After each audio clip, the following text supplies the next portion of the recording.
So that QR code in the lower bottom corner, you hold your cell phone picture over it and it'll pop up a website, click the website, and then just fill out the form. So this meeting is recorded. This PowerPoint will be shared tomorrow on Arbiter Sports. You can download it. You could share it with everybody and anybody. There's no copyright laws or anything like that. Be honest with you, the whole point of us doing this is, again, the consistency of getting as many players, coaches, and officials on the same page to avoid frustration, confusion, and those negative interactions we see. So,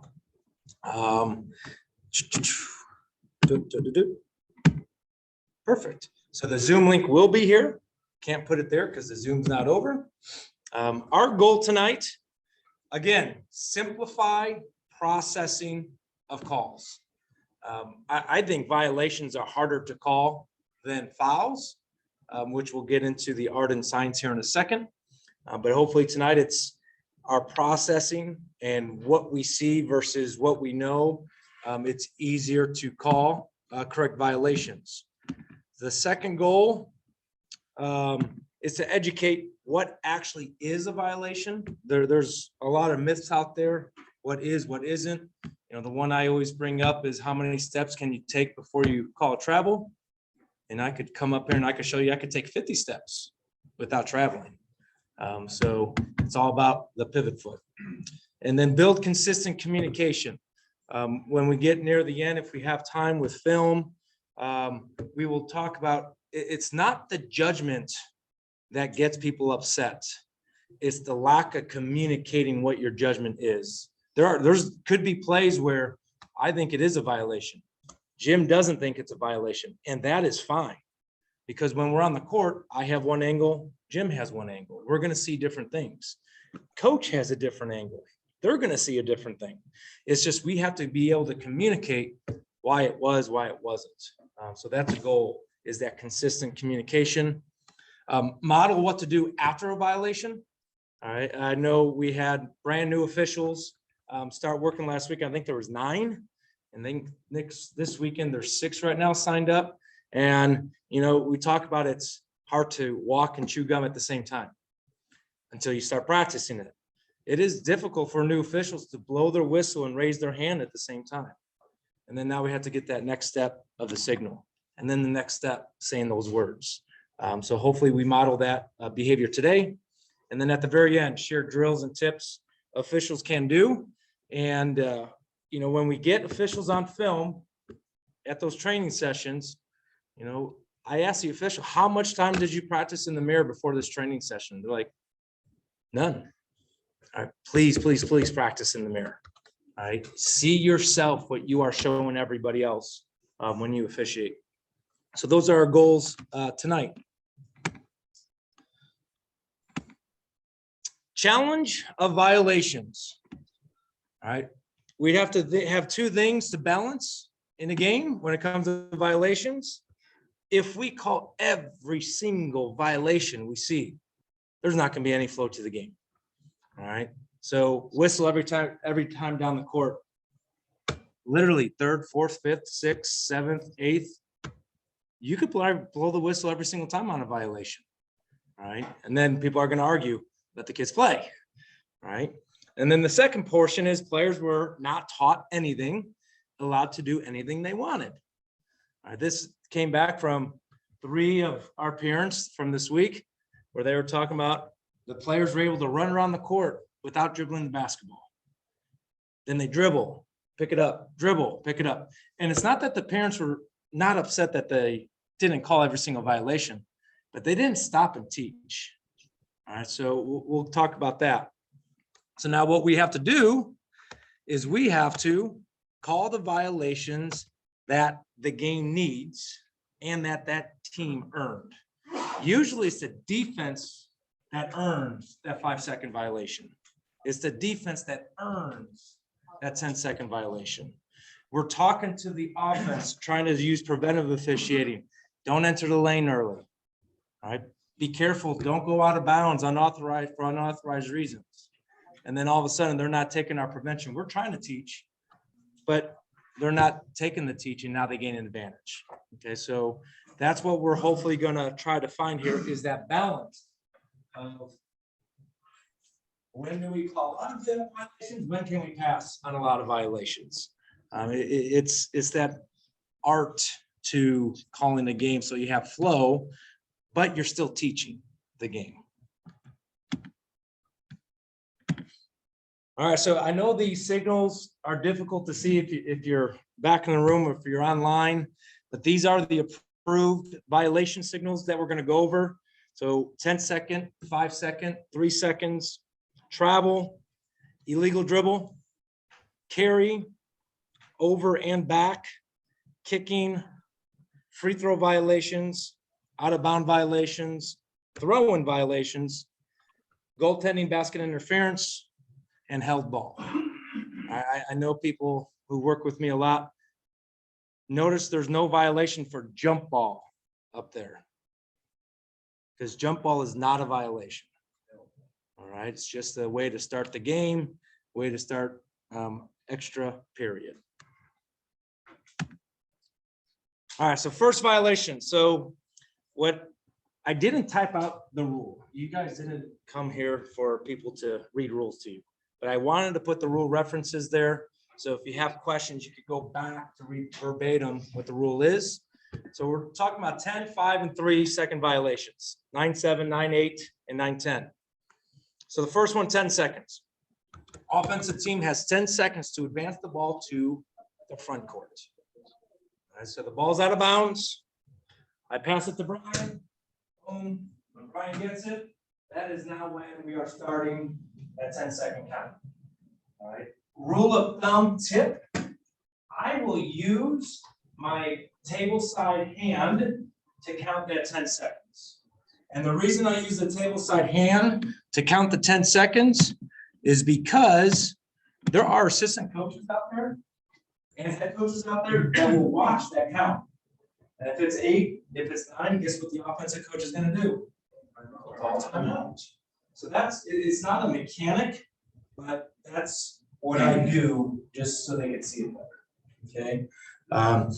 Now, unique thing in high school, when does the 10-second count actually start?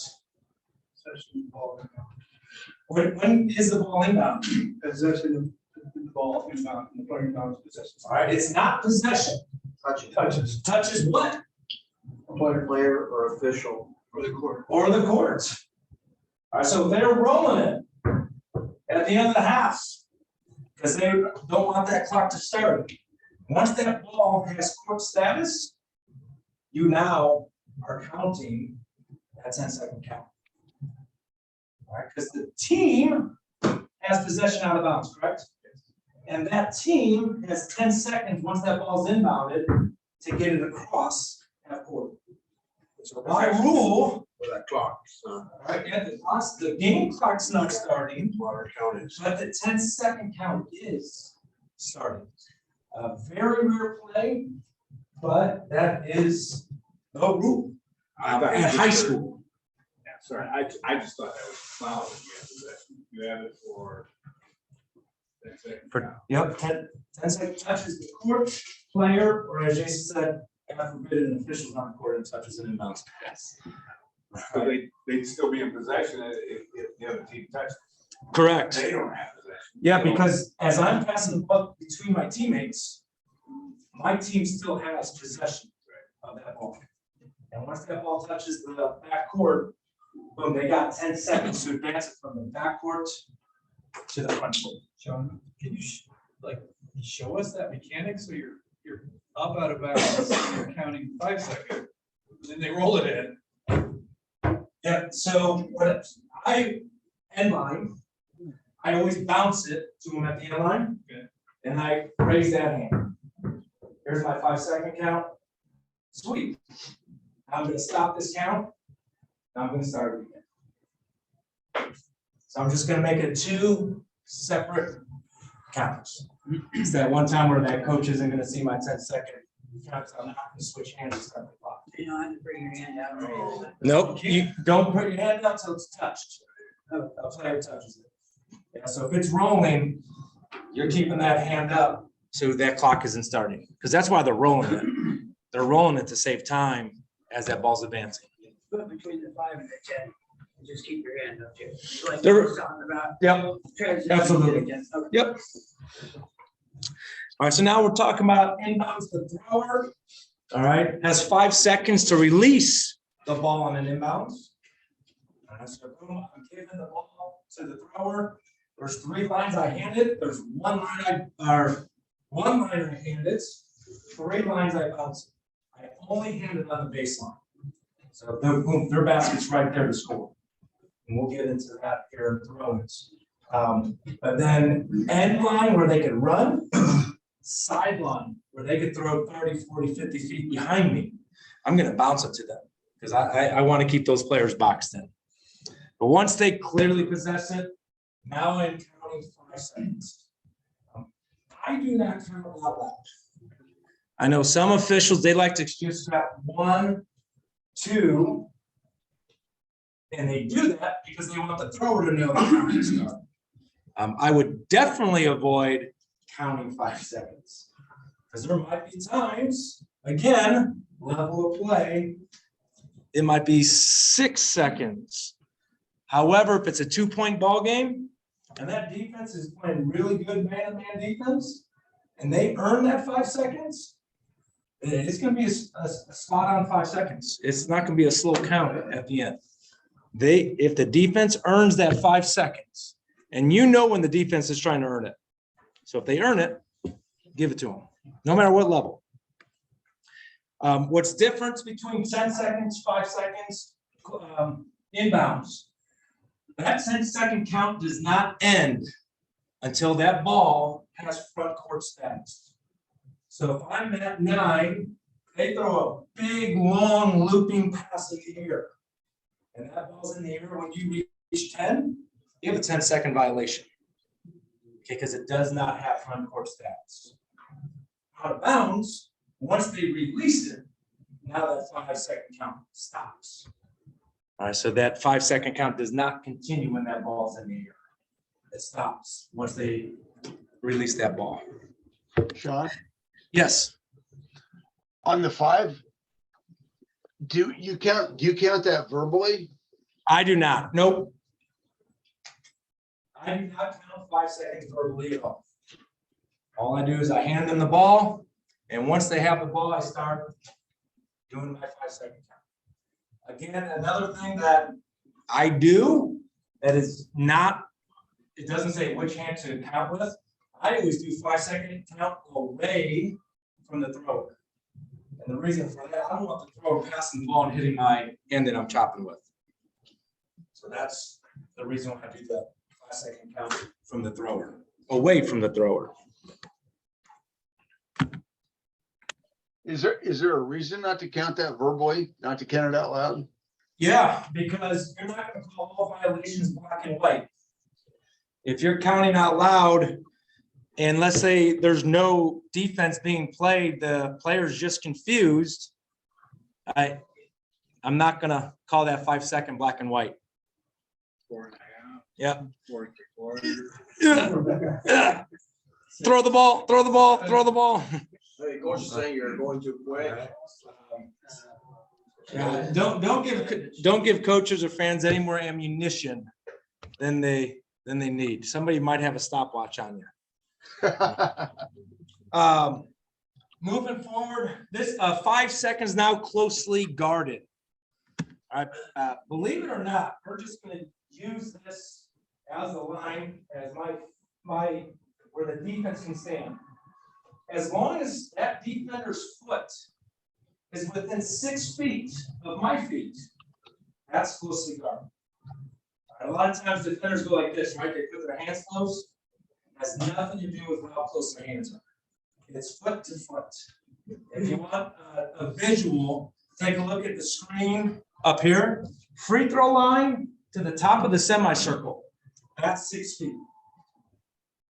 So if you want something visually on the basketball court, are they closely guarded? Should I start my 5-second count? There it is. And the reason for that is that those who made the rules, they want the basketball to move. Basketball's boring if it's just stagnant. All right, where that 5-second count gets that basketball moving. Again, when I start my first 5-second count, I'm using the arm now closest to that ball handler. Because I want that ball handler to see I am counting. And I'm not close to them like an inbound, so I won't get in the way of a pass or a dribble. But I want them to have that visual that I'm counting.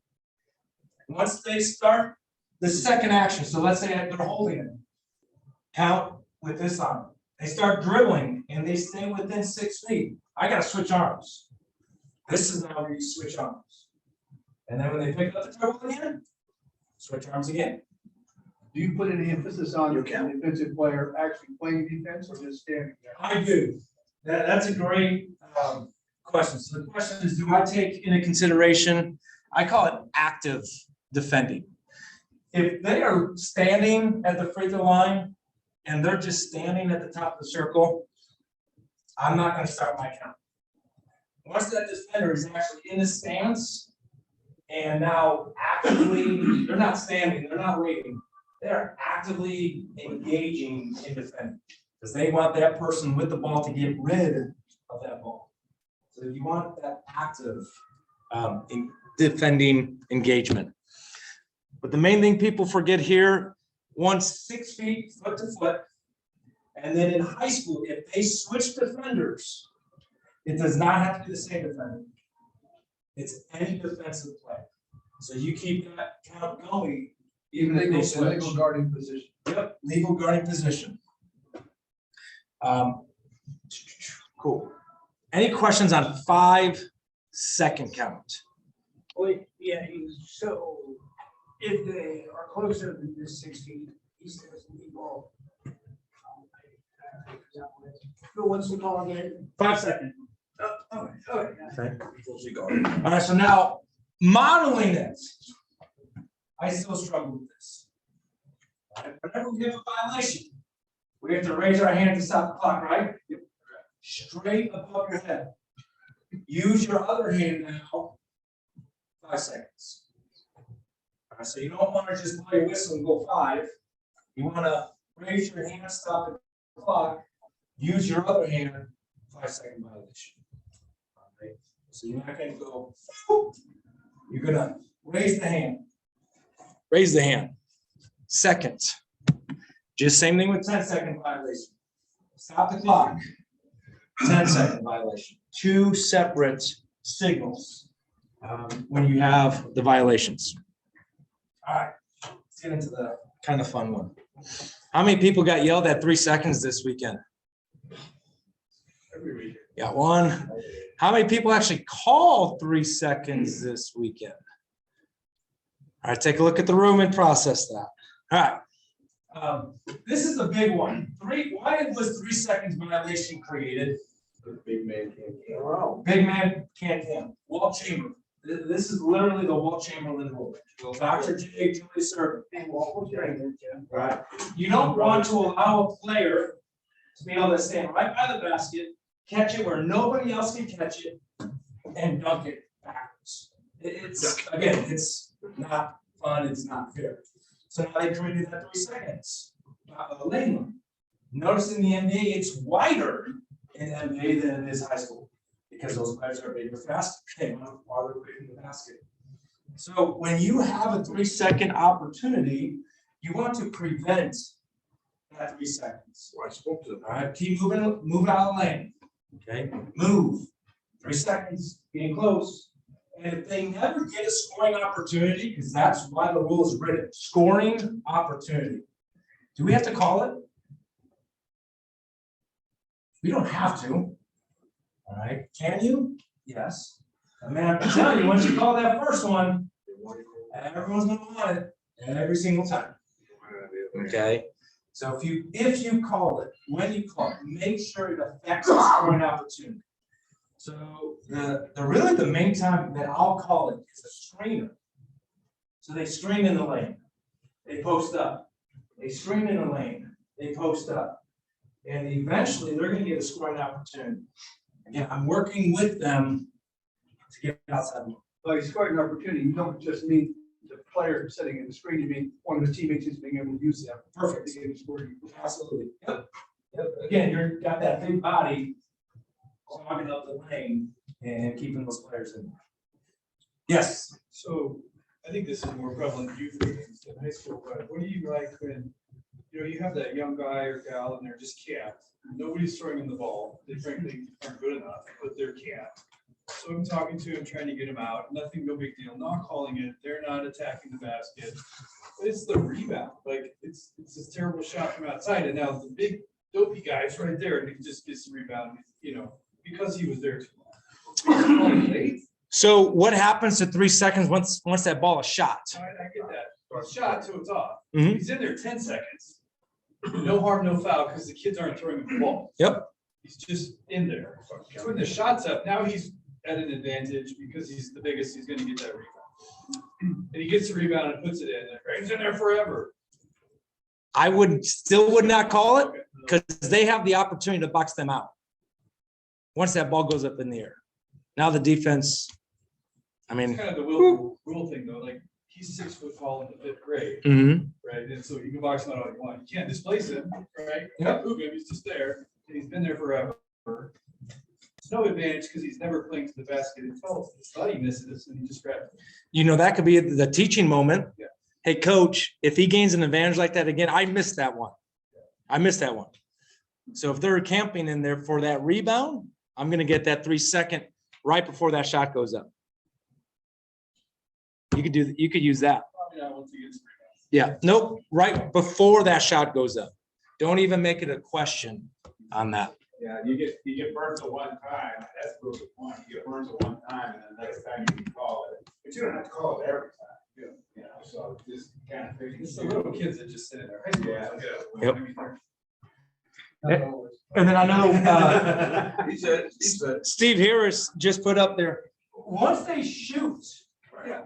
it's off. So how many times, shot, rebound, rebound. That's the base. No, they took 4 shots. Stars over. I start sober all the time. The other thing, you're gonna get, we'll call this the lane. So heels on the line, I'm not that good. You want them in the lane. And if they only have one, whoop, out. Once they lift that foot, they're out.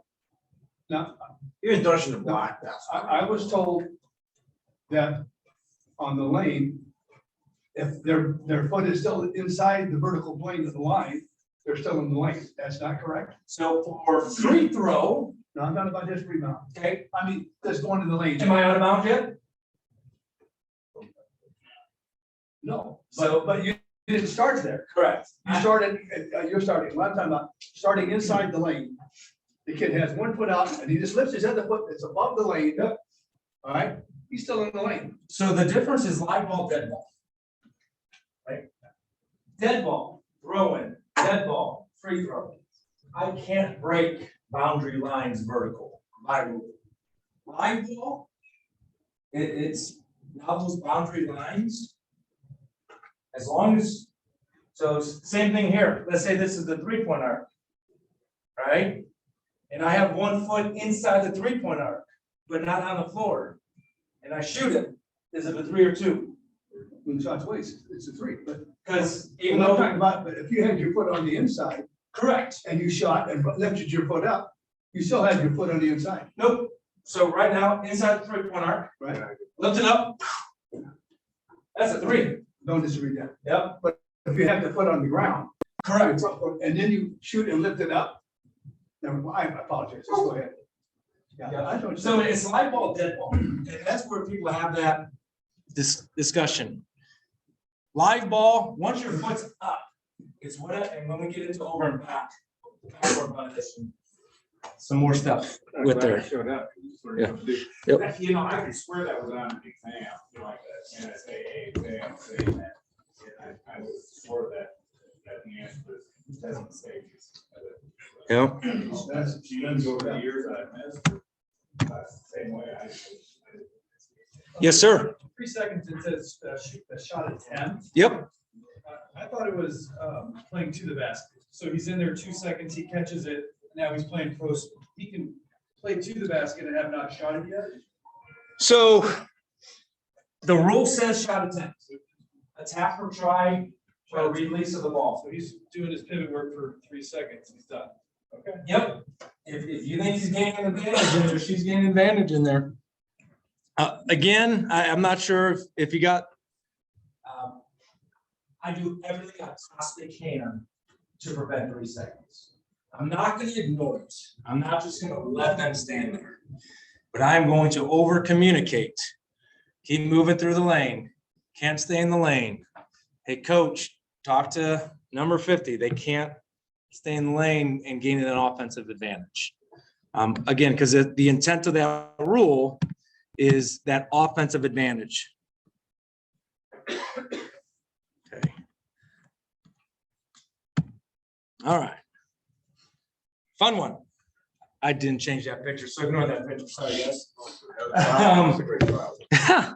All right, traveling. All right, rule 444, if you're interested in reading verbatim.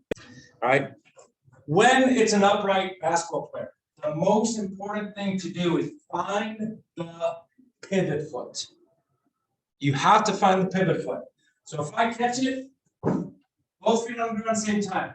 What's my pivot foot right now? Either one. Either one. Either one. That's my left. All right. If you watch myself work, I always tap my leg a lot. And in baseball, when you see an umpire tap their leg, that means good call. What I do that for is I am giving a visual of what I judge to be the pivot foot. All right, because if I go back to film and I told the coach I had a left foot pivot foot, no, that wasn't the pivot foot. I want to remember which foot I had, and if I had it wrong, why did I get it wrong? Was it positioning? Was it timing? All right, so now 1, 2. Now what's my pivot foot? First foot. My first foot, my left foot. Because this is a lot of times what happens with basketball players. They're gonna think they're gonna shoot. Oh my God, boom. All right, and then they switch to dribble. I call that the track stunt. All right, where they have that pivot foot down. Oh, I'm gonna dribble now. And they get that foot back for that push up. All right, so they cannot do that. They cannot move that pivot foot until the release of the ball on the dribble. They gotta release it. Okay. And then the other one, 1 foot down. Now what's my pivot foot? Oh, jump step. Yep. None. I cannot pivot down. No, you stop. All right. So a lot of times this happens when the Euro move and stuff they do in the lane. Okay. But they will dribble and take another one. Right, because it's not until it's actually collected and gathered. Right, there's nothing in the rule book with Euro. What they do though is they dribble and take another step so that the next step is their pivot foot. I can't do it, I'm not coordinated enough. But that's what they're doing. They're taking that step, which looks like the pivot, but it's not, because they have not gathered the basketball. So to get that pivot foot correct, once you get the basketball gathered, find that pivot foot. Which foot is the pivot foot? Most of the time people look at the feet first instead of the ball. You got to make sure it's gathered first, and then find the foot. Okay? Especially when they're driving to the basket. This is where, again, people say, they took 2 steps. Sorry, coach, I don't officiate steps. Okay, I officiate the pivot foot. In my judgments, the right foot was the pivot foot, and they did not lift it. That's the consistent communication. You really want to confuse coaches. You have that consistent communication with them all game long. And then when you have that, let your partner know. Hey, I let the coach know I'm watching pivot feet, not steps.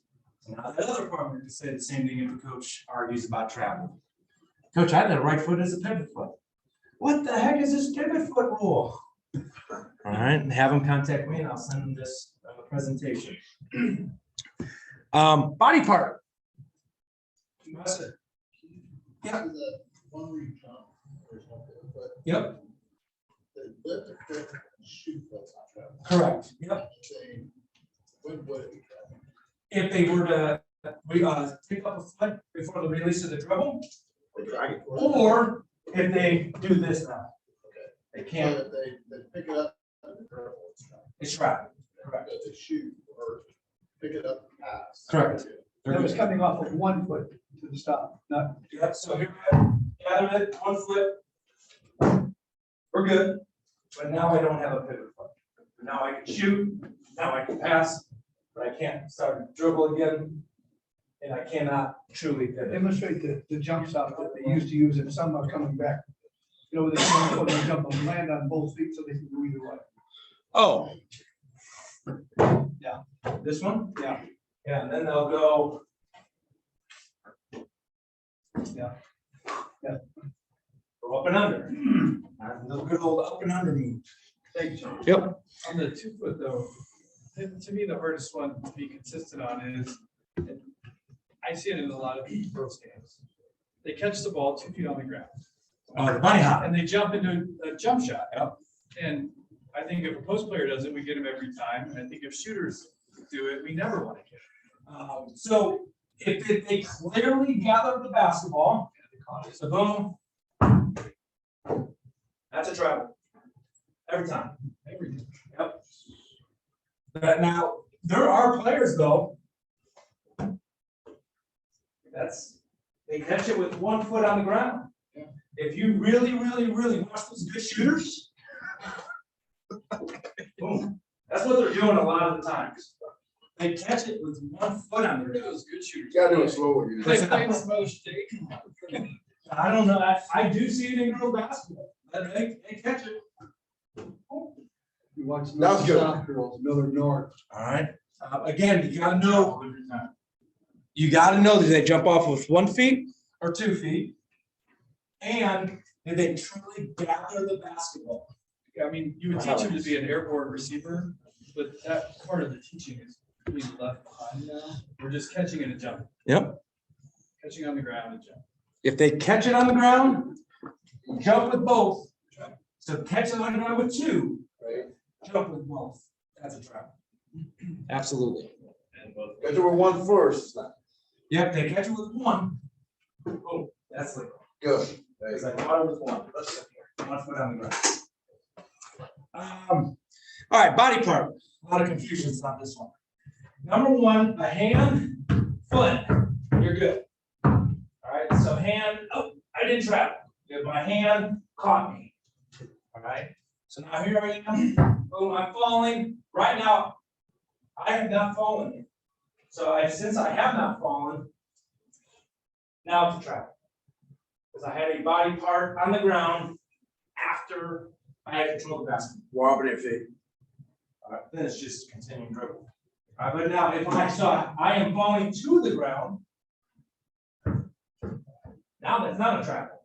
Because when did I actually collect the basketball? After you're down. After I was on the Well, you ground. lost control. But now what body part's on the ground? They cannot lift this knee. It's not a pivot foot. They cannot lift this body part. None. None. They can use all the knee. So if they attempt to get up, and that's what the rule is, attempt to get up, that's attempting to get up. What about, So that's now a trap. so no movement? You can move. What about driving? You can't attempt to get up. Because so here's another one. I get it. I'll use this one first. And I'm on the ground with my back. All right, what's the first thing you do when you attempt to get up? Sit up. Sit up. That's travel. Yeah. That's traveling. Or if you're sitting up and you lift a butt cheek. Yeah, that's so travel. now like this, I'm good. I'm good. I just can't roll. Because again, when you're sitting or when you're laying, when you roll, that's attempt to get up. Okay, so when you are on the ground, bending possession, whatever body part is in contact with the ground, the main point, once that body part comes off the ground, that's a trap. Do you do preventive there? Is it don't get up? Do you tell them, don't get up? I tell you what, if they react that fast, you react that fast, go for it, but they're usually fish on water by then, flopping around. Yes, start to dribble and then stand up. if they have a dribble left, yes. Because remember, this is their pivot foot, right? So if I have a dribble, I don't think they do it from there, maybe we're sitting. Yeah. The knee or the knee would be possible, maybe the butt, but not Yep. laying down. So if they have a dribble left, you could start a dribble before lifting up that pivot body part on the ground. Okay. Not three other players. jumping on it. Yeah, if you ever have a loose ball They'll try and to. they jump on an opponent, that is a foul every single time. All right, you do not go for a loose ball jumping on an opponent. And they're not allowed to do that. But we are going to come back to that situation later on. All right. How many people call double dribbles this week? All right, no such rule. I'll call it All right. dribble. Illegal dribble. Yeah, I call that. Legal dribble, I mean, they were All right, going so, for. so my dribbling, I stop my dribble, I dribble again. Illegal dribble. Okay. Post play, you can dribble two hands. You just can't do it twice. Right. Because if I dribble two hands, what did I just do? I caught the basketball, so I can't do it again. So people always say, you can't dribble two hands. Yeah, you can. One, push with that ball down to the ground with two hands is legal. You just can't do it twice. Illegal dribble. All right, then the other one that comes up is, you see players now, they want to pass, oh, that's gonna get stolen, so they keep dribbling again. They start the dribble. I just call it illegal dribble. All right, I just keep it consistent, easy, because they're gonna pass. Did the dribble stop? Yeah. They dribble it again. Illegal dribble. What about? Here's why I stay away from carry. I'm gonna do this every single time. Get the hand underneath. You know, back in the old days of basketball, your hand had to stay on top of the basketball. And then they started doing crossovers. All right, so now you're gonna be allowed to push the side of the basketball. Well, now it got to the point now they're laying up a bunch of stuff. So if you see the hand clearly underneath, to gain an advantage, they stopped their dribble. So if they dribble again, illegal dribble. Okay, so that's how I try to explain to coach when they do that carry motion. Coach, in my judgment, they stop their dribble again. You can't. I like what you said earlier too about it. You know, rewarding them or they earn the violation. A lot of times they go to pass it and the pass is jumped. Yep.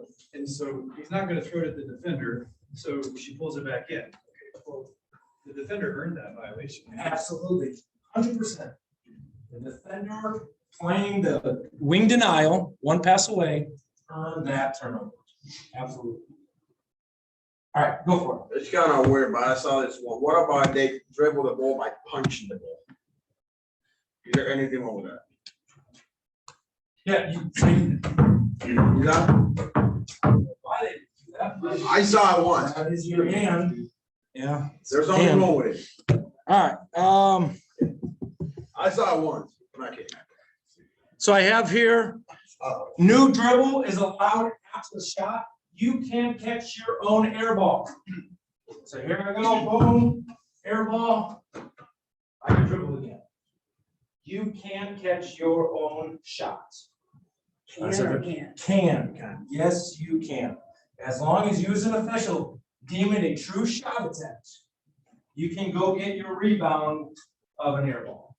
Yes. So, going with all that, what if there'd be like a slip, like, you're like, you catch it before you dribble, you try to pump fake it and it slips out of your hands. And you catch it, would you able to have the dribble or is that illegal dribble?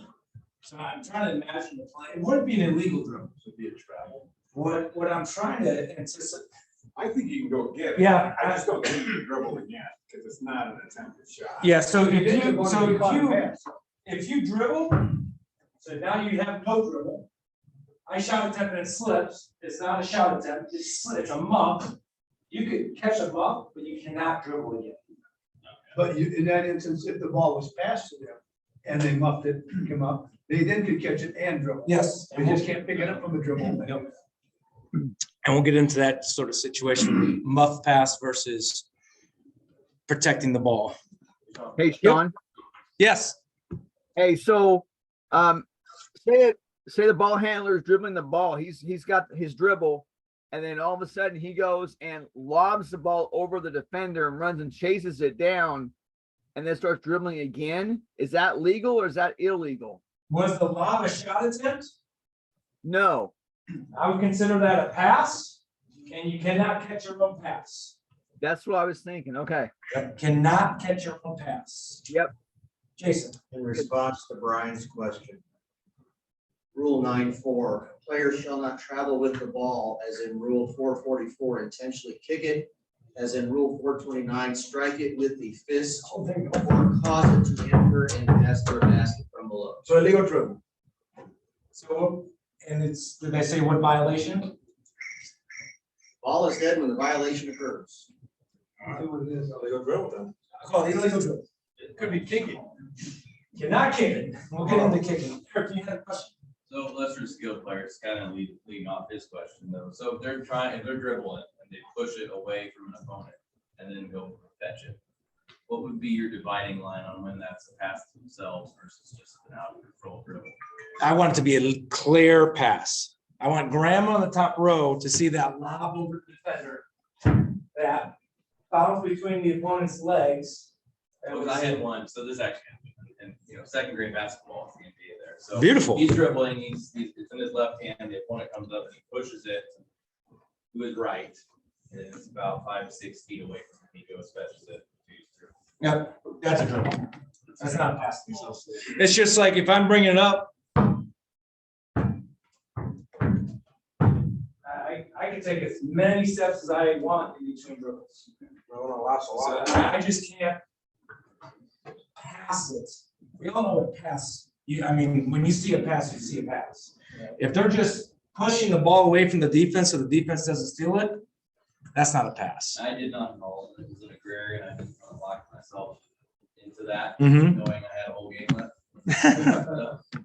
So Sean, in that same scenario, this happens more in girls basketball than it does boys. Girls dribbling the ball down the floor, dribbles hard, it goes above her head, Oh, yeah. and gets the Great ball, question. she continues to dribble, everybody wants something, Yep. there's nothing. Yep. This is nothing. All right, because the hand, again, goes back to that original rule, stays on top of the basket. And even if their hand comes off and they get above it, bring it down, it's still. And we'll, like,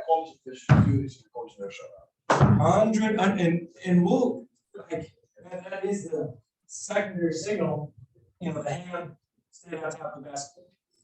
Not an approved federation signal. Oh, sail if you don't. All right, but just hand on top of the basketball. The hand never goes into the ball. Correct. Never comes to rest.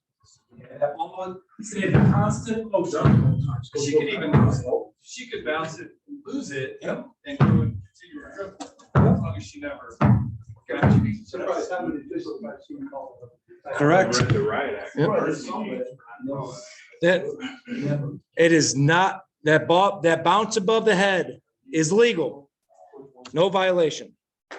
So this is the carry, ball clearly coming to a rest on the hand and continuing to dribble. So, yeah, I'm gonna pass it. Nope, I'm gonna dribble it again. All right, again, it's that second act. I always look for 2 acts for carry. This is a signal for carry. Again, I usually just go double dribble. Illegal dribble. Thank you, David. Got one paying attention. Yes. All right. All right. Backcourt violation. Okay, so this is, I'll use this story. I think it was 4 years ago, maybe more. But how many people think backcourt violation is always the 3-point principle? Everyone know what the 3-point principle is? All three have to be open. Both feet and ball. Okay, which is correct half the time.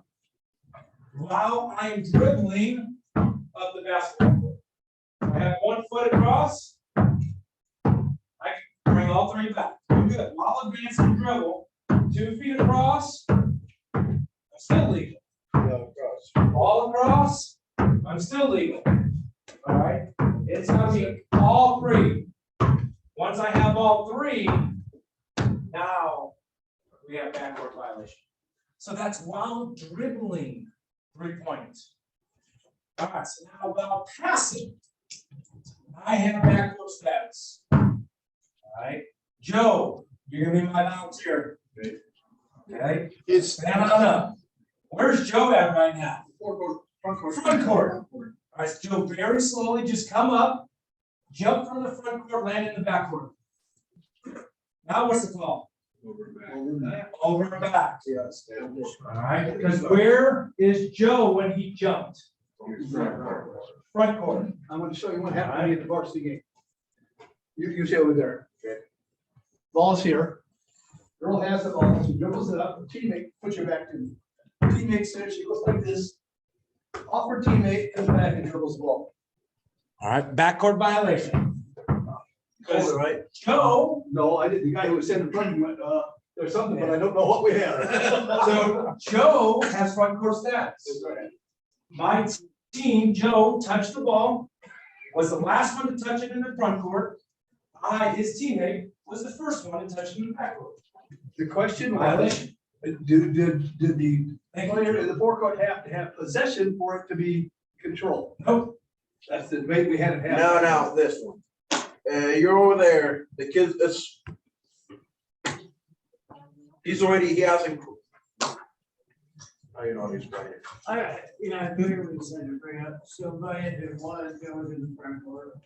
I can hit it off his back, Joe can go in to the back court. Nope. Or get it down. Because the rule is very simple. If you actually read the rule, it's a very short rule. Yeah. It's very short. You cannot be the last team to touch it in the front court and the first team to touch it in the back court. All right. Now there's different situations of, like I said, while advancing, I don't have front court status. So that's why this is a great point. Once I have 2 feet, Joe had 2 feet. So now I have front court status. So once he touched it in the air with front court status, once he got in the backcourt, he was the first one to touch it in the backcourt. So it fit that criteria of the rule. I got the rule right now. Yes. Can you explain on a pass, defender tips it, and offense tips it, goes to the backcourt? Yes. I'm gonna say the truth anyways.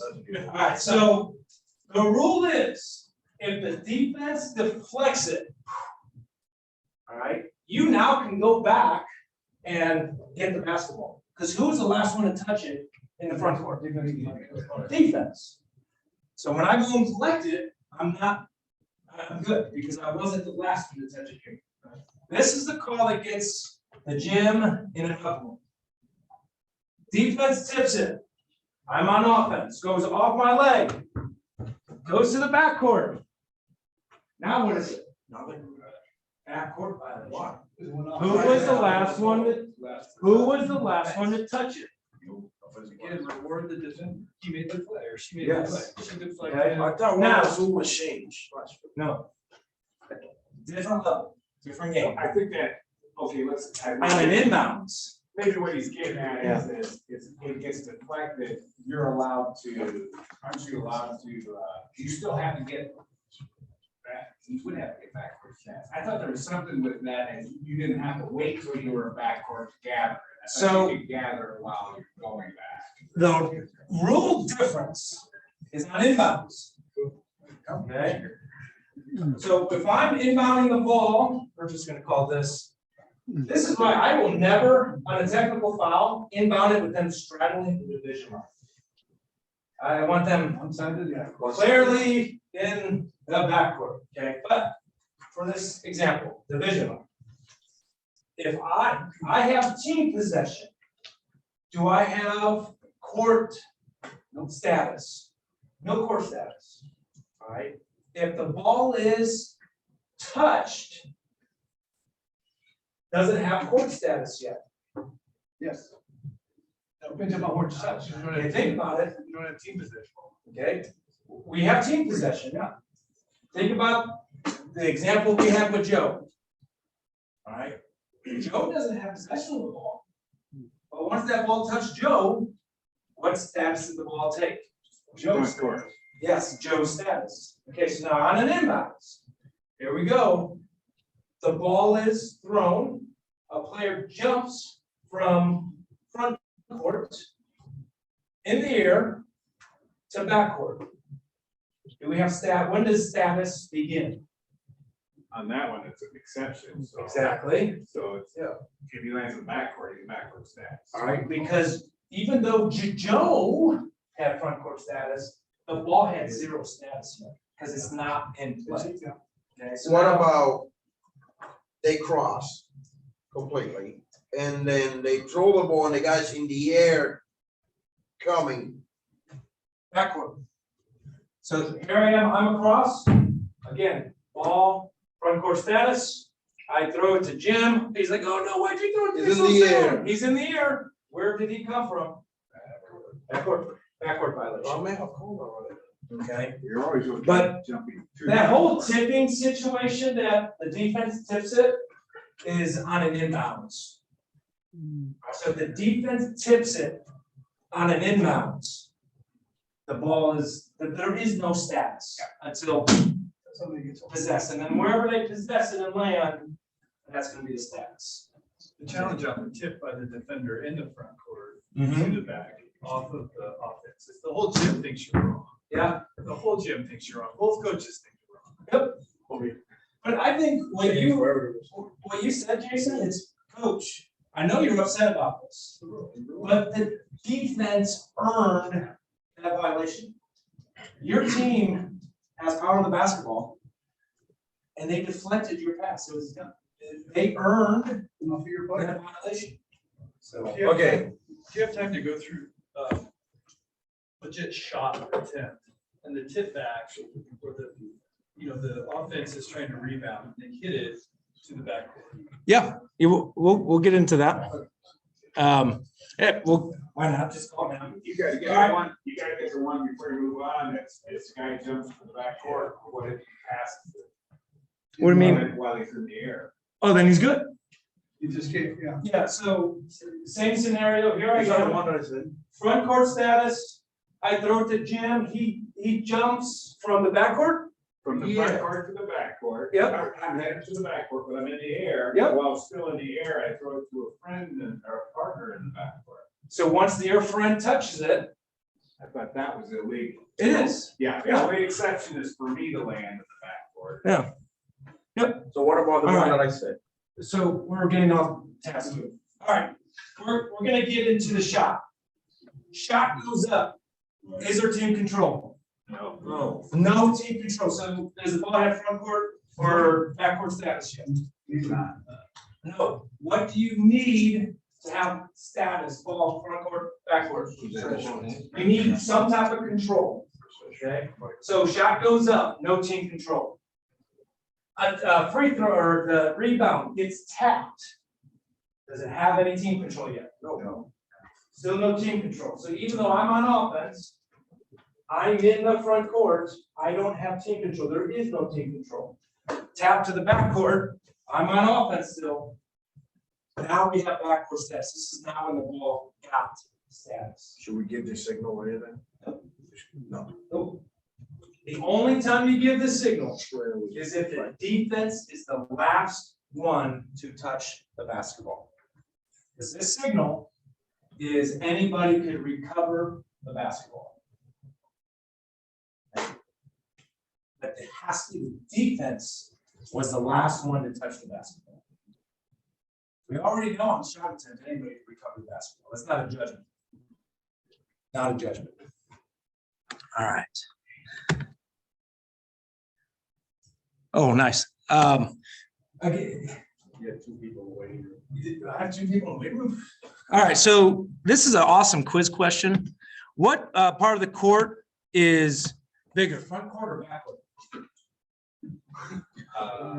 The back court is because this boundary line, you lose at 3 inches. I think it's 3 inches, 2 inches. Because if your heel touch that front edge, it's not, It's not the crossing of it, it's the touching of it. So that's what that reminder was there. So just any part that you can touch and go, or, Yep. Backcourt violation. Okay. Or you don't have to step over the line, you just on it. On it, yep, it's an out of bounds line for the offense. Okay, Now, inbound Good pass question. going in, you can step on the line, you just can't step into the court. correct. Now, why don't they make it the same? Dead ball eyeball. Dead ball eyeball. All right, another thing with the backcourt violation, raise your hand, be very slow signaling backcourt violation, because what does this look like? Carry. Why you do this? All right, very slow backcourt Can we violation. use the finger and point? Because it's not the signal. Which one? Less issue. All right, kicking. Use more, it creates less issue. All right, rule 429 in kicking. Kicking needs to be intentional. If they pass it off of the defender's leg, nothing. If they dribble it off their own leg, nothing. If they dribble it off the defender's leg, nothing. They have to do it intentionally. All right, I've seen soccer moves on the basketball court. All right, where the ball's loose, and they reel it in. That's kicking. You cannot use your leg to control the basketball. An intentional use of the leg to get control of the basketball. This is another thing we hear all the time. A pass off the leg. It's a leg. It's a dick. You're right, sir. Yes, I like it. We agree. But it wasn't intentional. Coach, it wasn't intentional, in my judgment. It was not an intentional raise and use of the leg. You don't have, they could also, it can also be kicking, like sticking their knee out, not necessarily raising your foot. So it is foot to hip. So like if you hit the thigh, knee, that's all part of the leg, the whole entire leg.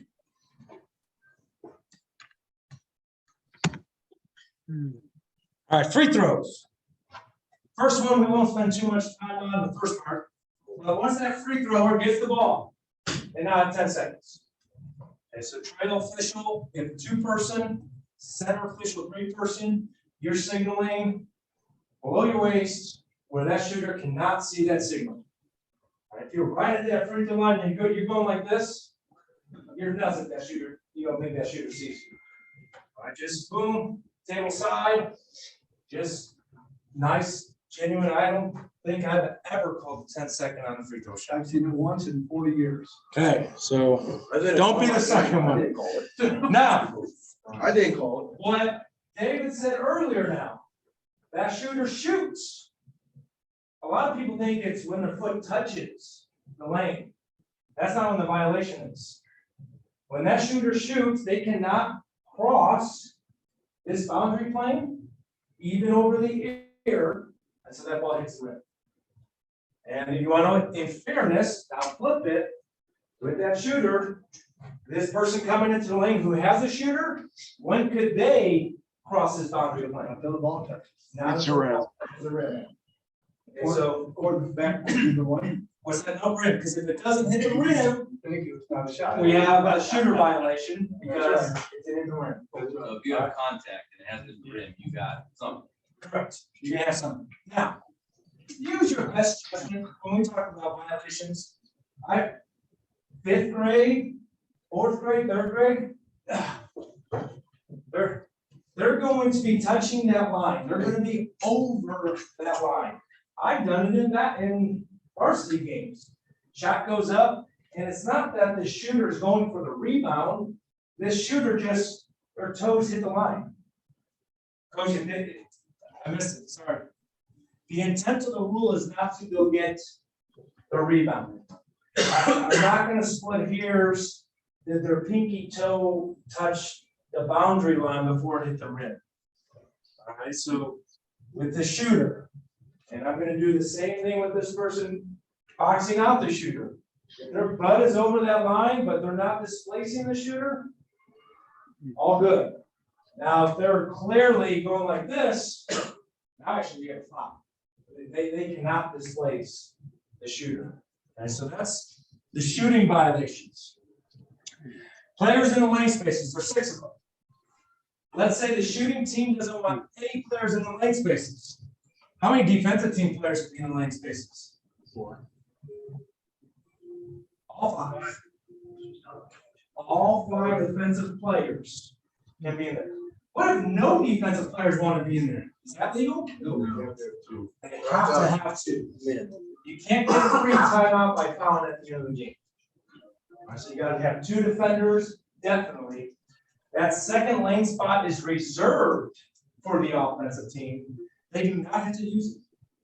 So if you only have 1 offense, all 5 defensive players should be in the lane spaces. Okay. The second ones are reserved for the offense. They don't have to use it. Okay, let's say you just have one of them using it and the other one's vacant. Yep. They can fill it. Defense could fill it. That's old school. Yeah. Geez. Nope. They could fill it. When could those players break the plane of those boundary lines by rule? Release of the ball. All right, you're gonna have some I call them patty cakes. All right, so here I am, I'm reaching in their territory, and then they're like, no, I want my arm on top, no, I want my arm on top. And I just go up to them, hey guys, you can't cross this boundary plane until the ball is released. So you can't even touch, there's gotta be 2 inches, 3 inches between you. All right, so you have that rule to stop that, again, patty cake. If they're leaning over, I'm not gonna call that violation, because they have no balance. They're not gaining advantage on the rebound.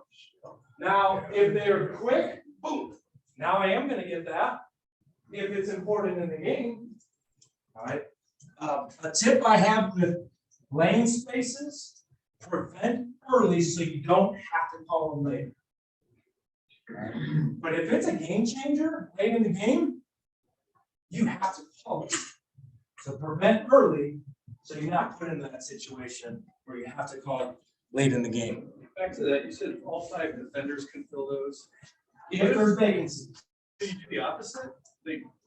Teams, I don't know what their coaches are thinking, but they don't fill it with 4 defenders. Yep, Can the offense fill them? absolutely. Well, that's- Yeah. Yeah, absolutely. Yeah. Again, that's the importance of meetings like this. We have to be able to spread that word, but yes, you can fill it. So if not being used by the team, they can. Yep. How many, where do the players have to stand? Yeah. If that happened, would you address that after the play? Yeah. Because as soon as that third offensive player steps up to fill that 5th or 6th lane, the coach will be, hey, they can't do that. Yep. But if you explain how they can, because you're not in there, he's gonna try to send his player in there. Well, one step, oh, you want in? Okay, come on in. The shooter's holding it. Yeah, it's just like that kid running, oh, you want in? Yeah. Well, when you get that ball. Again, I'm gonna let them sort it out. But once that free thrower has the ball. Do happen, if they run in. Like, Where do the players have to be for technical foul free throws? Side of the division line. Nope. Players outside the 3-point arc, that's where all players have to be except the shooter. Only place they have to be is outside the 3-point arc, above the free throw line extended. Okay, But we all usher them back to the Yep. court. the players all go to the division line, Just be sure. all right, but they can stay by the 3-point arc, they just have to be above the free throw line. Okay, so, those players. The other players wouldn't be going to the bench. What's that? You'd be giving one team a chance to have a timeout with their coach. The other players are standing there in the middle of the court. Absolutely. And that is why the rule is. Send both teams to their benches instead. They can stand by their bench below their division. I talked to their coach. They just have to be above the free throw line extended. Those players, when can they enter the 3-point arc? Touches the rim. Okay, so they cannot enter until it touches the rim. Confusing part now. If the offense is the only team to violate, ball's dead right away. I will point to the player that did the violation, try to voice what they did. Shooter entered early. Number 32 entered early. I will try to voice, but there is no sign or signal. It's just, whoop, and then you point the other direction. if there's no free throws. Maybe no shot, What's that? maybe boom, no You shot. can go no shot. Yep. If the defense is the only one to violate. Fist out. Now this is a delay. Because if they miss the shots, guess what we're doing? We're gonna shoot again. Oh, I'm sorry. If they make the shots, no harm, no foul. There's nothing there. So it's just Ignore it. delay signal, make it, ignore it. Makes a difference which hand you use, right, on the delay. So I go the one away from the shooter. Again, I want to take away that distraction from the shooter. Simultaneous violation, so both enter the lane at the same time. Ball is dead automatically. Ball is dead, no shot. Nothing can be made. Alternating possession is going to be the resumption of play. Unless there's another shot to be shot. So if it's two shots, simultaneous violation, first shot, no shot, ball's dead, they still get to shoot the second shot. Now if it's the last shot, ball is dead, cannot score. Now we have to go to the alternating possession arrow to now determine who's going to get the ball. Okay. Yep. Would you mind doing say we have bonus and you have, this terrible instance where we have a foul checking out the free throw shooter who made it. Okay.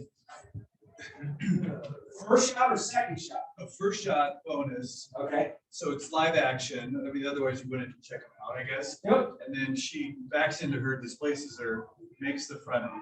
So I'm going to take everybody out, Shoot the second, shoot the second, and bring everybody back in. she'll shoot again, one on her double. If we're not 1-1, yeah. So then, yeah, that's what I would do on that one. All right, but a lot of times the simultaneous violations, we forget the alternating possession. All right, alternating possession arrow is what you do on that one. Are you gonna talk about disconcerting the shooter? Yeah, I was good. There's two more things here. Sorry. So the first one I was gonna bring up is I juke to cause the other team to violate. You can't use an abrupt movement to cause a violation. So if I do an abrupt movement, this one happened first. It's not simultaneous. Yep. So whatever team did that abrupt movement, boop, that's the first violation. Disconcerting the shooter. All right, so here's the shoot. Sometimes you have the players top of the three-point arc saying some jokes, all that stuff. And then what they do, Brian, pretend like you're gonna shoot. How you shoot? All right, you can't do that. So stomping. So if Brian makes it, all right, if Brian makes it, I'm gonna make it very well aware. I'm gonna go talk to a person like me. And I'm gonna look them in the eye, and everybody knows exactly why I'm looking this person in the eye. I'm using that public shame. I don't do that.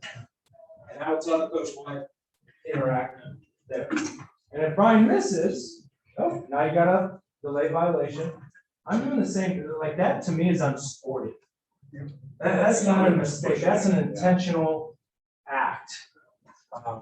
So you get to act like a shooter. Every once in a while, you might have coaches Yes. on the sideline. Yelling. And here they are, they're below the free throw line, which they can, team black series below the free throw line. And right as that shooter's about to shoot, they come running up in the team area and start screaming, defensive call, an offensive call. You can't call that a technical foul. Now, if there's other tips and tricks in your belt that you could use, but coaches cannot use their location to screw up the shooter. Can you call it a violation? By rule, no. Because this rule, anywhere in free throws, has nothing to do with bench personnel, coaches. It would go straight to that unsportsmanlike conduct, technical foul. So it has to be straight up. Yep, if you have to use that route. Well, I bet there's some, I mean, is if you're gonna do that, coach, what about if there's literally some parents in the stand yelling crap at the kid? Remove them. You cannot give a coach or a fan a technical foul. Okay, I know that. Remove them. So if, let's say, going back to the coach were to do whatever, would that be a technical foul towards an ejection or more like a violation? No, that's a, Technical foul. yeah, that's more like conduct towards ejection. Okay. And before you give that, first time he does it, you need to stop him and say, next time, coach, that's gonna cost you. There is escalation. They don't start there. Yeah. There's escalation. But to go back to what Brian said, remember, student sections, they can scream all they want. They don't want to scream derogatory stuff, So I'm but saying like little, you bastard, which that's what. spectators can scream and yell. There's nothing outside of that. So can players on the bench, can they be? No. Nope. No, because they are underneath our jurisdiction. So that's bench personnel. Head coach is responsible for bench personnel. So if you know who did it on the bench, indirect to that player, and then, direct, that's next week. Direct to that player, indirect to the coach. All right, this, I think, is the hardest call in basketball. This is my hardest call in basketball. Out of bounds. Again, if you read rule 9.3, I think it's 3 sentences. First sentence says, player cannot cause the ball to go out of bounds. Pretty simple, right? But when you have 4 feet and this ball flying at those feet, it's very hard which foot to touch last. All right, if you have that double tip, man, whose hand did it hit last? All right, but that's what you have to determine. Who was the last player to touch it in bounds before it went out of bounds? Okay. The example in the book, here's the sideline. All right, I'm not touching the basketball. The basketball's not going to go out of bounds. Did I do that? Yeah. All right. I cannot do that. Just like if I dribble, touch the line, dribble again, I cannot do that. Once a dribbler touches out of bounds, even with not contact with the basketball, you have left the playing court for unauthorized reason. I was talking more about, let's say that, like, I had this last year on a rebound in the Gal game, where she started the dribble, but her momentum took her out, the ball stayed in. Now you're good. You're talking more voluntarily, yeah, Correct. voluntarily you can't. Yeah. Right. Yeah, right. I don't even know the lines there. I'm not even touching the line. It's just so happened when I touched the line, I wasn't touching the ball. When I was in the act of dribbling. That's out of bounds. All right. You possess the ball before dribbling. Say that again? You have possession when you're dribbling. Correct. So you possess. Wish my mind could do that. The other one, second one, is player cannot be out of bounds and touch the ball. So how many times have we seen where I'm passing it in, it gets deflected, and I catch it? All right, that's out of bounds, it's the other team's ball. All right, so if I'm out of bounds, if I touch it while out of bounds, it's out of bounds on the player who is out of I bounds. had a women's college game where they were pressing and the girl out of bounds has the ball getting out. Her teammate reaches out and grabs it from her hand. I called the violation, out of bounds. The coach went nuts. It's not an out of bounds violation, so that coach is correct. Well, Next slide. Hold on. Hey, Sean, Yes. Sean. Yep. What about the guy who is out of bounds, the ball is in, and he jumps in to grab the ball? He's the first one that touches the ball. Was he in the air when he touched the ball, or did he get court status again? He came straight from out of bounds, didn't establish himself on the court, and he grabbed the ball. So if they left because of momentum, so I saved it, No, established back in bounds, we're good. he was out of bounds. He Yep, was established out of bounds. Ball bounced in bounds. He jumped in bounds, was the first man to grab it. as long as he established in bounds, it's legal. If he was still airborne from out of bounds, that's it. that was a pass. Yes, that's Pass true. himself. So he has to at least establish himself in bounds for a second. That's not a pass. No, but I thought you said it was out of Okay. bounds. You said establish out of bounds. Oh, Yeah. inbounds play. Are you talking about Yes. inbounds play? Okay, next slide. Hold on. Hey, we'll get there. So out of bounds means the ball's already in bounds. So here we, ball's in bounds, we're not throwing it in, don't even worry about. There is no out of bounds violation, I'm not throwing yet. Right, or on this. The last one, players shall not leave the court for unauthorized reasons. So here I am, double screen. I'm going out of bounds underneath the double screen. If that play is for that player, that's out of bounds. A player cannot go out of bounds for an unauthorized reason, and going around the screen is not authorized. Correct. You can go out of bounds and save a basket. That's legal. By running and jumping and Legal. So you save it, I think what I thought he was going to is you save it, you fall out of bounds, there's nobody around playing it, so you establish back, you can play up. I can play. You're also really good. In my judgment, you yell for it no reason. reestablished It doesn't matter. in bounds. Is it 1 or 2 feet to reestablish? One. One. Yep, it's just like that, back court. All right, if I have 1 foot up right here, Eric, boom, backward, 1 foot establishes it. All right, throw-in violations. All right, dear, we're gonna have throw-in violations here for you. Thrower shall have 1 foot within the 3-foot designated spot. And that should be thrown in spot, 2 ends, okay?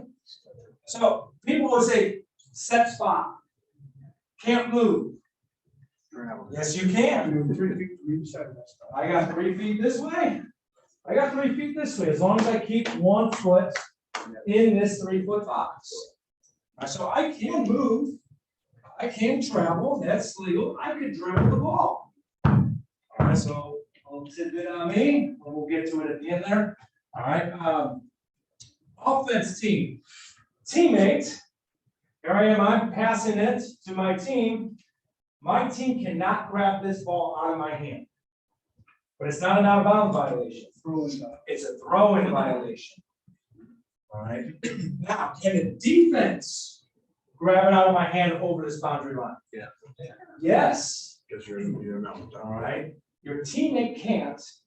The defense can. But when they grab it together, because the defensive player's out of bounds, doesn't that give the ball out of bounds status? But because it's crossed the line, it's in bounds, is that what that means? Yeah. So once it's over the boundary line. Thank you. Yep. It doesn't have any bounds status yet. No. It just allows the defense Yeah, we'll take it, right? to take it. All right. So if the defense were to touch it, would it then be out of bounds on the thrower? Nope. At that point? No. Nope. What if that happens and the defense and offense don't let the ball go? Do we have held ball? No, we have a throwing violation on the offense.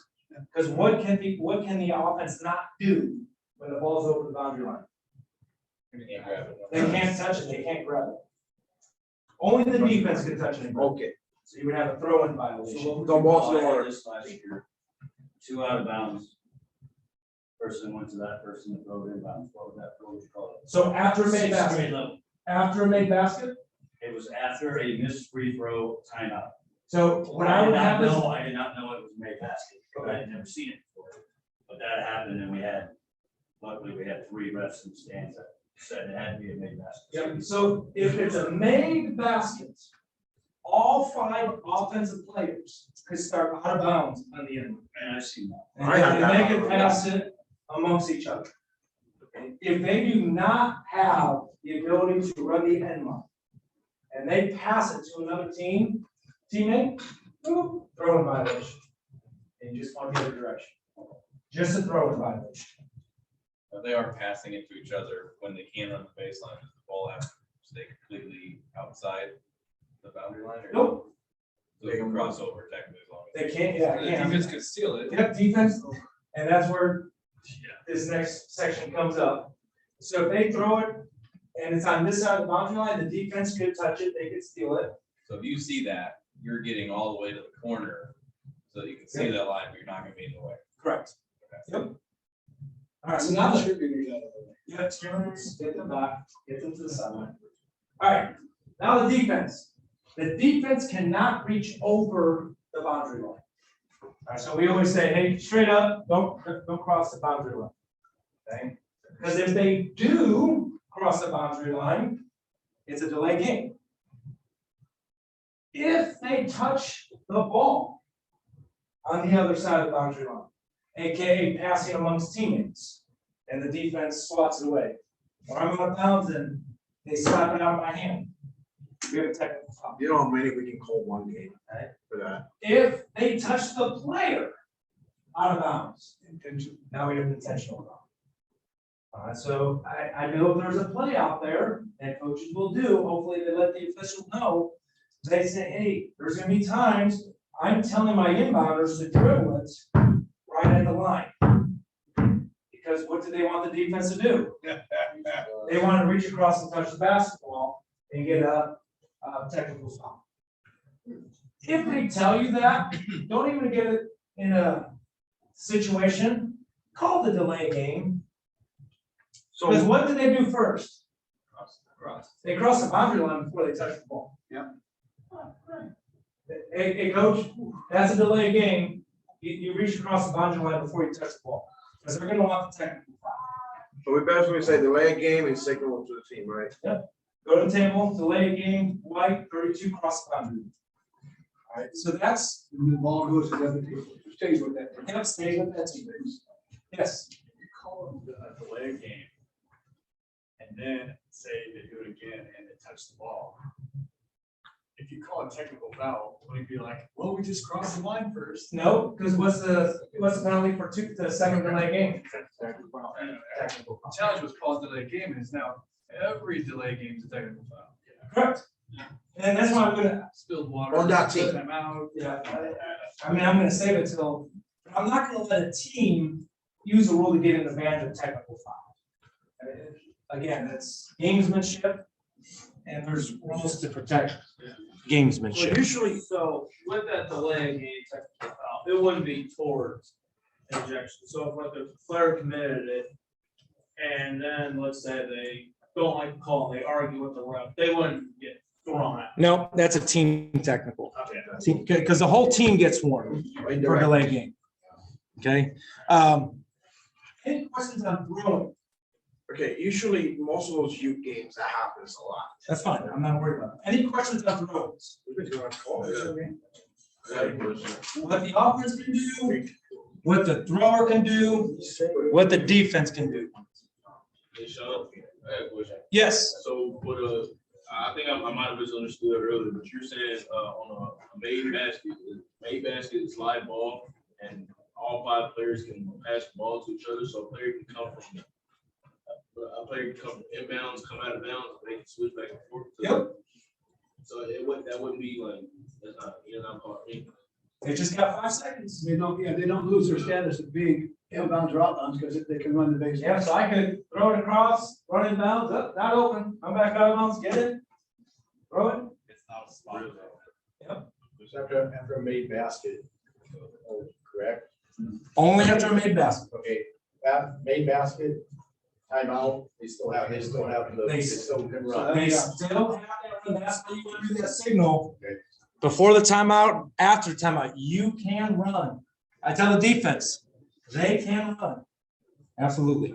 Hey, Sean, that touching of the ball, is that credited to the team or the player? The player, if the player does, not a delay game. But if you're gonna call technical foul, touching the ball, that's the player. That would count. And you need to be sure you get to the table and make it clear so everybody hears. They don't do that. Go with the delay game and then go for the second delay game. Well, the second delay game is now team technical, That doesn't count the player. not to the player. So I guess you could use it on whether they're, So- if they're not intentionally doing it, go with the. Here's the lesser. intent of the conversation.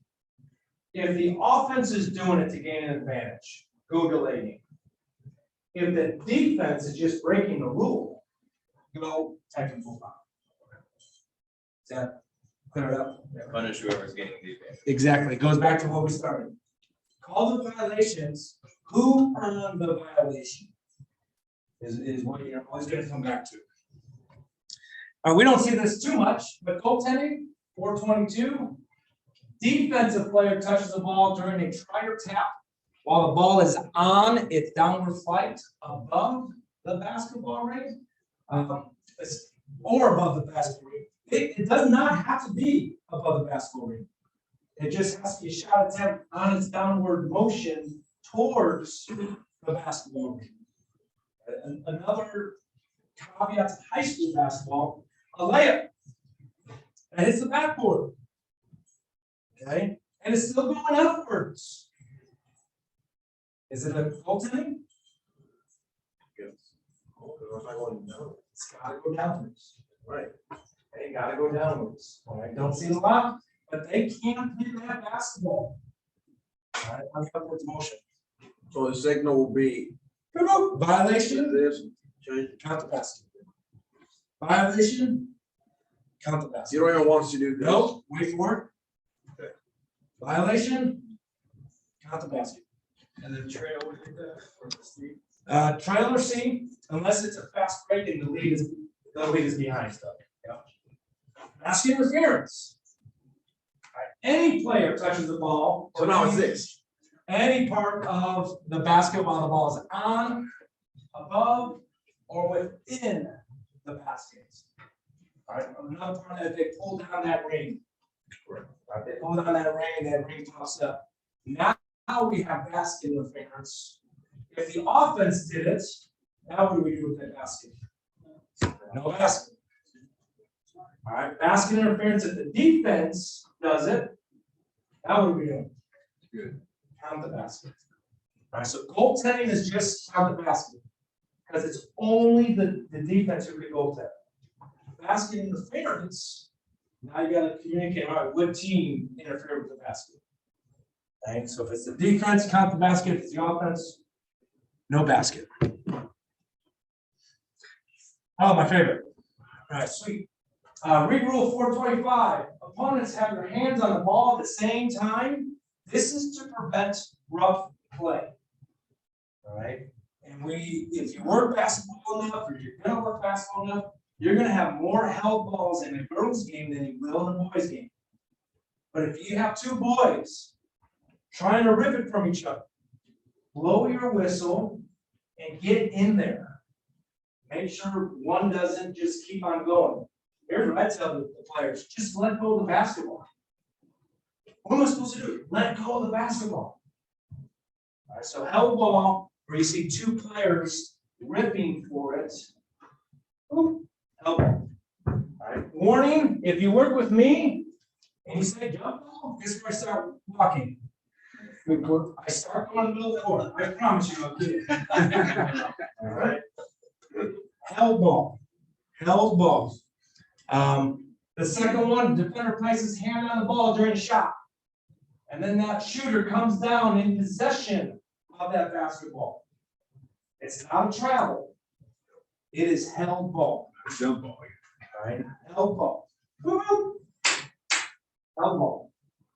All right, so the defense cannot cause a travel. That's how I would. We do not have to do this. Yeah, right. You gave them that. That's not an approved violation. No. Held ball. Defense cannot cause a travel. I flip it, here I go up. They put their hand on the ball, and then the shooter lets the ball go. What can the shooter now do? All right, now I call that a block shot. I'm gonna call that a block shot. All right, so reporting, again, when it comes to violations, don't call everything you see, but you have to see every violation you call. If you miss a travel, you miss a travel. You're gonna miss travels because your eyes don't get down. Raise your hand high in the air, open hand. What are you telling your partner? Violation. This is huge. You're telling coaches violation. They're already now processing the next play. Use the approved signal at the spot. Travel. Illegal dribble. Held ball. 3 seconds. Oh, no, 5 seconds. 3 seconds. 10 seconds. Out of bounds. So the signal for out of bounds is stop the clock, point the direction. Push it in one hand, isn't it? Not two. For push. So push it to. Yeah, well, that's fouls. All right, so violations. Then give the resumption of play. This is another thing that officials, it's either they get lazy or they don't know. Sideline. Baseline. Those are 2 huge different inbounds plays. Underneath the basket. Corner. Those are 2 huge defensive differences. How they're gonna play that. Give the designated spot where that violation is. Sideline, baseline, end line, corner. All right. And then as I'm moving, I will then say right foot was lifted before the dribble. I will say ball came to a rest in the right hand or the illegal dribble. Pass was intentionally tapped, picked up, and the second dribble started. So this is where I tap away from the defense because they're going to steal it. I go get it and I dribble it again. That's 2 dribbles. I intentionally tapped away from the defense. I didn't puff the pass. And then the foot was out of bounds when contacting the ball. Okay, so a lot of times I'll do that sideline, boop, and then all of a sudden you blow the whistle. Like, why did they blow the whistle? He's about to dunk the ball. Oh, foot touch line. Okay, so explain the violation when you have time to. I'm going to go over these quick. So player slides on the floor, on their stomach, for 30 feet with the ball. With the ball. Violation or no? No violation. No violation. Because what was the body part? Stomach. It stayed. They did not try to get up. They were just sliding. Same thing with feet. When it gets salty and snowy, kids are going to be sliding. If they slide, momentum is sliding their feet. That is not travel. Because they did not pick up their pivot foot. Totally coached that. All right. So momentum is not going to cause travel. Players on the ground, we talked about that on the back. Set up, violation or no violation? Violation. They cannot sit up. They cannot attempt to get up. Player must have passed. I don't catch it cleanly. Now what can I do? You can dribble. We talked about what do you let the players know. I will let both players know they have to dribble on that. So if it's a muff pass and they collect it again, I will say you have your dribble. You can dribble. Yes, because that tells offense and defense that they can dribble. Unapproved signal. Unapproved signal. You could take this signal. All right, they did not control the pass. Unapproved, but it works. Violation versus no violation. Yes. Is that a momentum thing only? Yep. Like if they're standing, their ball up and outside of it. Yeah, so It's like they gotta be running. they can't do that. That's momentum. Momentum. But that doesn't apply to dragging the pivot foot. That does not, because if they're dragging it, That's because the pivot foot rule specifically said you Yeah. can't move it. that's not momentum. That's me moving my I was thinking body. of the heavy girl's dribble in and she stops. That Yep. pivot foot just drags along with her. Can a shooter grab their own rebound? Yes. Okay, no violation. A5 is in the lane the entire time while the thrower has the ball for 4 seconds. While out of bounds, A5 gets the pass and scores. Is that a 3-second violation? No. Ball hasn't been run yet. It's gotta be in the front court.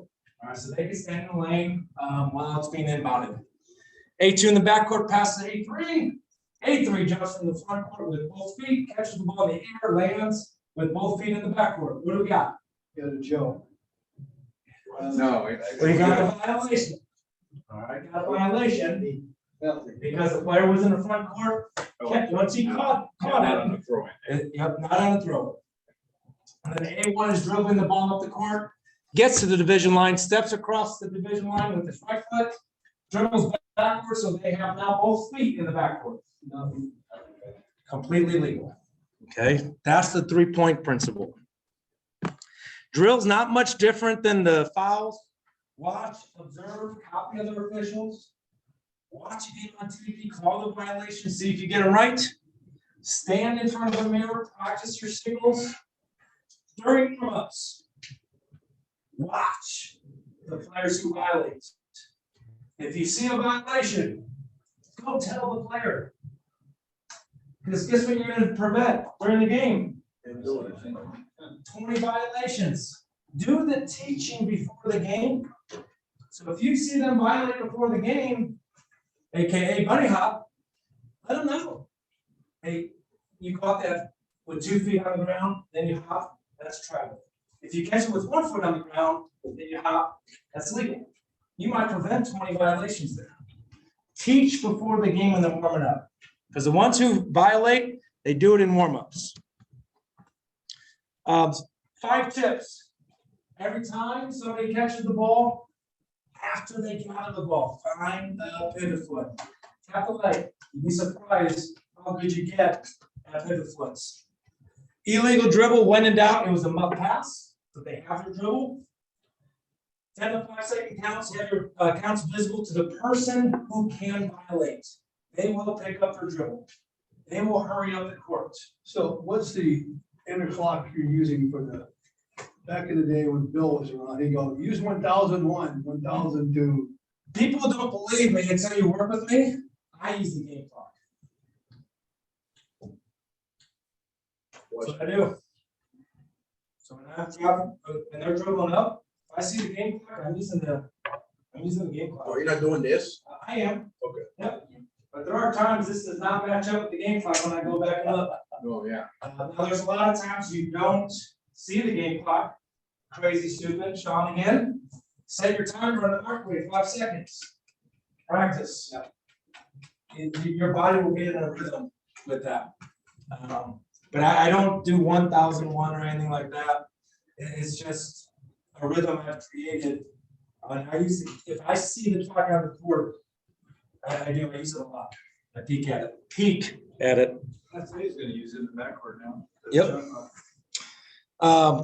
3 seconds, communicate, prevent. Throwing, over communicate on throw-ins. Designated spot, you get to run. Defense straight up. All right. Communicate on throw-ins. We have one more meeting. All right, long story short, the scheduling conflict is I coach both of the kids on Monday nights now. So we're gonna do intentional fouls, technical fouls, flagrant fouls, West Side High School, and I'll have a Zoom meeting again as well for those. I will tell you this is the first time I'm presenting technical fouls and intentional fouls. So I promise you,